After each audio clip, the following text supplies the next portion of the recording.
பொருந்தா காதல் பெரும் தீது. இஸ்ரவேலர்களின் மன்னனாக இருந்த தாவீதிற்கு ஏராளமான மனைவிகளும் பிள்ளைகளும் இருந்தனர். அவர்களில் ஒருவன் பெயர் அப்சலோம். அப்சலோமிற்கு தாமார் என்றொரு சகோதரி இருந்தாள்.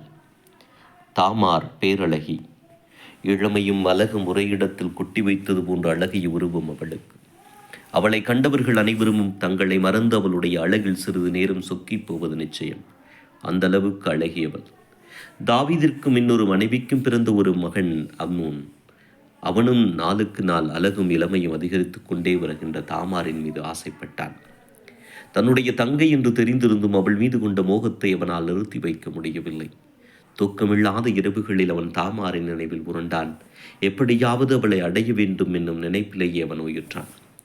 ஒரு நாள் அம்மோனை காண அவனுடைய நண்பன் யோனதாபு வந்தான். இளவரசு என்ன ஆயிற்று உடம்புக்கு?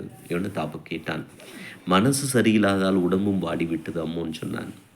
இளவரசருக்கே மனசு சரியில்லையா? என்ன சொல்லுகிறீர்கள்?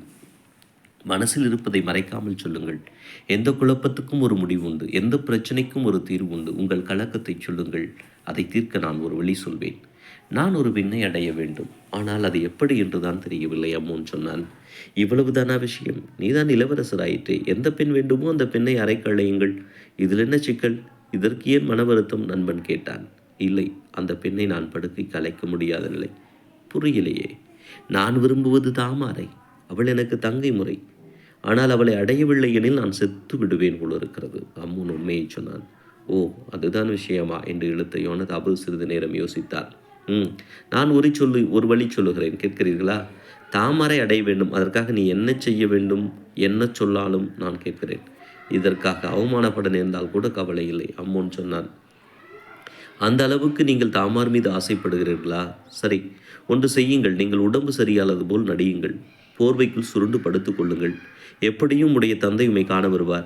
அவரிடம் எனக்கு உடம்பு சரியில்லை, தாமாரை அனுப்பி கொஞ்சம் உணவு தயாரிக்க சொல்லுங்கள். தங்கை கையால் சாப்பிட வேண்டும் போல இருக்கிறது என்று சொல்லுங்கள். நண்பன் திட்டம் தயாரித்து கொடுத்தான். அம்மோனுக்கும் அந்த திட்டம் பழிக்கும் போல தெரிந்தது. ஒத்துக்கொண்டார். திட்டமிட்டபடியே அவர் மிகவும் நோயுற்றோர் போல் நடிக்க தாவீது அவரை காண வருகிறார். மகனே, என்னாயிற்று உனக்கு? படிக்கிலேயே கிடக்கிறாயே? தாவீது கேட்டார். உடம்பு மிகவும் சோர்வாக இருக்கிறது. நீங்கள் பல வேலைகளில் ஈடுபட்டிருக்கிறீர்கள். பாசத்துக்குரிய யாராவது அருகில் இருக்க வேண்டும் போல் இருக்கிறது. தாமாரை அனுப்புவீர்களா? அவள் கையால் கொஞ்சம் சாப்பிட வேண்டும், அம்மோன் நடித்தான். தாவீதிற்கு அம்மோனின் சூழ்ச்சி புரியவில்லை. தங்கையை அனுப்புவதானே, இதோ இப்போதே அனுப்புகிறேன் என்று சொல்லி உடனே தாமாரை அழைத்து வரும்படி ஆள் அனுப்பினார். தாமார் அண்ணனை காண ஓடி வந்தாள். அண்ணா, என்ன ஆயிற்று? உங்கள் பாசம் என்னை நெகிழச் செய்கிறது. நான் இதோ இப்போதே உங்களுக்கு சூடான உணவு தயாரித்து தருகிறேன். தாமார் பாசத்தால் அணைந்தாள். ஆனால் அம்மோனின் மனமோ மோகத்தில் மூழ்கி கிடந்தது. தாமாரும் அம்மோனும் மட்டும் தனியறையில் இருந்தார்கள். தாமார் உணவு தயாரித்து வந்து அண்ணன் அருகே அமர்ந்தாள். அம்மான் சற்றென தாமாரின் கையை பிடித்தான். அவனுடைய கையில் காமத்தின் சூடு தெரிந்தது. தாமார் திடுக்கிட்டாள். அண்ணா, அவருடைய குரல் பாதி வழியில் தடுக்கி விழுந்தது. தாமார், கவலைப்படாதே, வா, என்னுடன் படு. என்னுடைய நோய்க்கு காரணமே நீதான். உன் நினைவில் தான் எனக்கு நோயே வந்தது. இப்போது அந்த நோய்க்கு மருந்தும் நீதான். வா, அம்மான் சொன்னான்.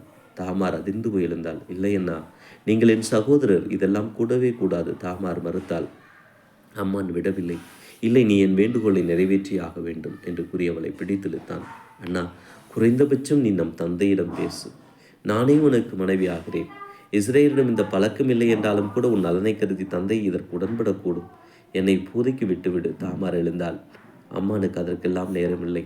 அவனுக்குள் இருந்த மிருகம் இப்படி ஒரு சந்தர்ப்பத்துக்காக தானே காத்திருந்தது.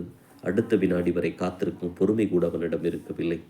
அவன் அவளை பலாத்காரம் செய்து விட்டான். அதற்கு பின்பு அம்மான் தாமாரை வெறுப்புடன் பார்த்தான். அவனுக்கு தாமார் மீது இருந்த காபம் சுத்தமாய் வடிந்து போயிருக்க மனம் வறண்டு போயிருந்தது. இனிமேல் நீ வெளியே போய்விடு, இங்கே நிற்காதே என்றான்.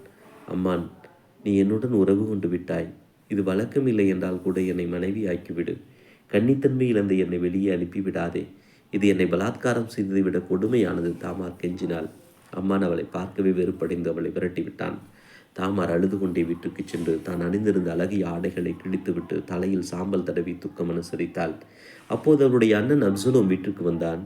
தாமார் தலைவிரி கோலமாக அழுது கொண்டிருப்பதை கண்டு அவனுடைய உயிர் துடித்தது. தாமார், என்னாயிற்று உனக்கு?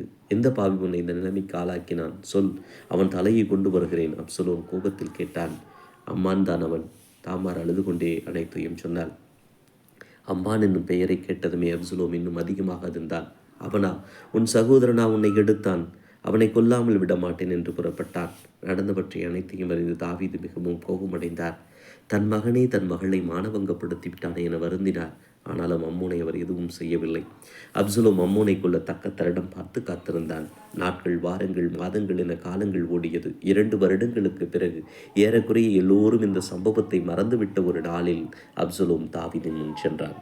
தந்தையே, நான் ஒரு விருந்து ஏற்பாடு செய்திருக்கிறேன். நீங்களும் பணியாளர்களும் விருந்தில் கலந்து கொள்ள வேண்டும். அப்சலோம் அழைத்தான்.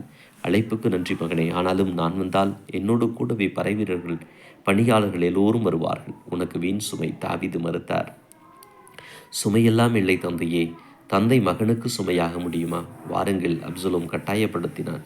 இல்லை மகனே, வேண்டாம், அது சரிப்பட்டு வராது. தாவீது திட்டவட்டமாக மறுத்தார். அப்படியானால் அம்மோனையாவது அனுப்புங்கள், அப்சலோம் கேட்டான். அம்மோனா? அவன் எதற்கு? வேண்டாம், உனக்கும் அவனுக்கும் சரி வராது. தாவீது அதையும் மறுத்தார். என்ன சொல்லுகிறீர் தந்தையே? நீங்கள் பழசு இன்னும் மறக்கலையா? அதையெல்லாம் நான் என்றைக்கோ மறந்துவிட்டேன்.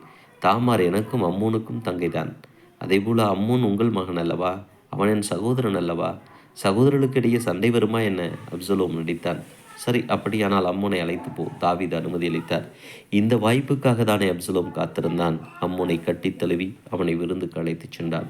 அங்கே தாமாரும் அப்சலோமும் அவனுக்கு ஏராளமான இனிப்புகளும் மது வகைகளும் அடங்கின. அம்மோன் உற்சாகமாக குடித்தான். குடித்து குடித்து போதையில் சரிந்தான்.